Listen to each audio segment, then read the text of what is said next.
রাতটা ছিল অদ্ভুত শান্ত। শহরের আলো নিভে যাওয়ার পর আকাশের দিকে তাকালে শুধু একটা পূর্ণ চাঁদ দেখা যাচ্ছিল, উজ্জ্বল, একা, অথচ অচেনা ভাবেই সুন্দর। ঠিক এমন রাতে আরহাম প্রথম দেখেছিল মেহেরিনকে। সেটা ছিল বিশ্ববিদ্যালয়ের সাংস্কৃতিক অনুষ্ঠান। মেহেরিন গাইছিল মঞ্চে রবীন্দ্রসঙ্গীত, তুমি রবে নীরবে। দর্শক ভরা অডিটোরিয়ামে আরহাম হঠাৎ নিজেকে খুঁজে পেল সেই গানের সুরের ভেতর। মেহেরিনের কণ্ঠে ছিল এক ধরনের কোমলতা, যেন প্রতিটা শব্দ হৃদয় নরম ভাবে গেঁথে যায়। সে জানতো না গানটা শেষ হওয়ার আগেই তার গল্প শুরু হয়ে গেছে। অনুষ্ঠান শেষে আরহাম গেট ঠেলে বাইরে এলো, কিন্তু মেহরিনকে খুঁজে পেল না। তার মনে হলো সে যেন একটুখানি আলো দেখেছিল, তারপর সেটি মিলিয়ে গেল অন্ধকারে। সেদিন থেকেই মেহরিন তার মনে জায়গা করে নিল, অচেনা এক নামহীন ভালোবাসার মতো। দিন গড়াতে লাগলো। কয়েক সপ্তাহ পর বিশ্ববিদ্যালয়ের লাইব্রেরিতে হঠাৎ আবার দেখা। মেহরিন টেবিলের এক কোণে বসে বই পড়ছিল। আরাম সাহস সঞ্চয় করে এগিয়ে গেল। তুমি মঞ্চে গান গেয়েছিলে, তাই না? মেহরিন মুখ তুলে তাকালো, একটু অবাক হলেও হাসলো। হ্যাঁ, কিন্তু তুমি কিভাবে মনে রাখলে? আরাম হেসে বলল, যে গান মন ছুঁয়ে যায় সেটা ভুলে যাওয়া যায় না। সেই দিন থেকেই তাদের বন্ধুত্ব শুরু। ক্লাস শেষে একসাথে হাঁটা, লাইব্রেরিতে বই খোঁজা, ক্যাম্পাসের চারতলে গল্প। ধীরে ধীরে বন্ধুত্বের ভিতর একটা অনুসঞ্চারিত অনুভূতি গড়ে উঠল। মেহরিন ছিল প্রাণপ্রম, মেহরিন ছিল প্রাণবন্ত, চঞ্চল মেয়ে। তার হাসিতে ছিল জীবনের সহজ আনন্দ।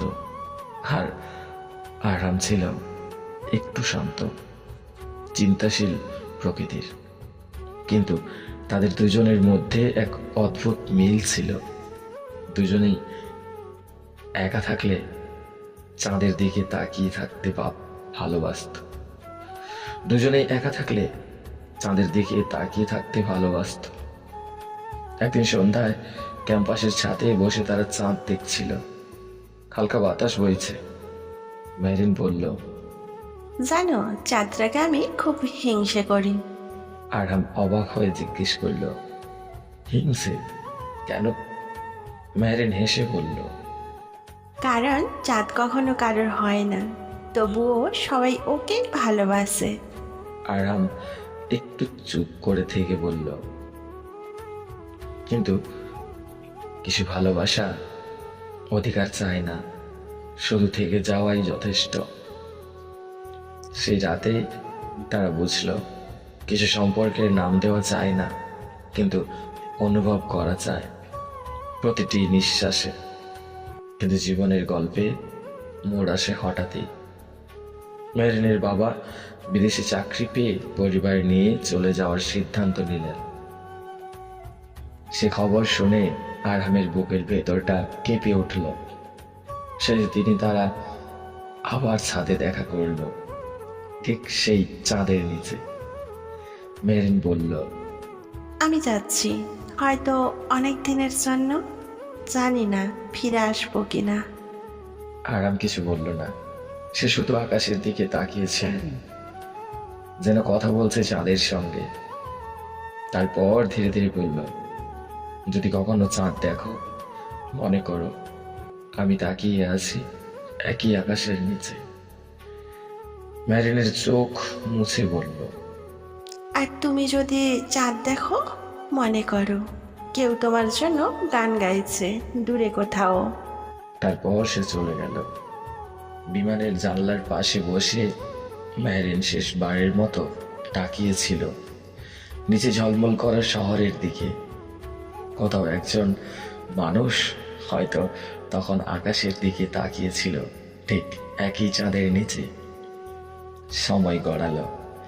3 বছর পর এক বর্ষার সন্ধ্যায় বিশ্ববিদ্যালয়ে আরামের পুরনো বন্ধুরা মিলন মেলার আয়োজন করলো। আরাম গেল কিছুটা অনিচ্ছা, কিছুটা কৌতূহল নিয়ে। হঠাৎ ভিড়ের মাঝখানে সে শুনল একটা পরিচিত কণ্ঠের স্বর, রবীন্দ্রসঙ্গীত। তুমি রবে নীরবে। সে ঘুরে তাকালো। মঞ্চে মেহেরিন দাঁড়িয়ে, 3 বছর পর ঠিক আগের মতোই, শুধু একটু বেশি শান্ত। গান শেষ হওয়ার পর তাদের চোখে চোখ পড়ল। কেউ কিচ্ছু বলল না, শুধু একে অপরের হাসি ফিরে এলো হারানোর সময়। রাতটা আবারও চাঁদের। মেহেরিন বলল, তুমি এখনো চাঁদ দেখো? আরাম হেসে বলল, দেখি, কারণ জানতাম একদিন ওর আলোয় তোমাকে আবার পাবো। তারা হাঁটছিল একসাথে, ধীরে ধীরে চাঁদের আলোয় ভেজা রাস্তায়। সব অভিমান, সব দূরত্ব যেন গলে গেল সেই আলোয়। কিছু ভালোবাসা হারায় না, শুধু ঘুরে ফিরে আসে ঠিক তখনই যখন তুমি তার সবচেয়ে কম আশা করো।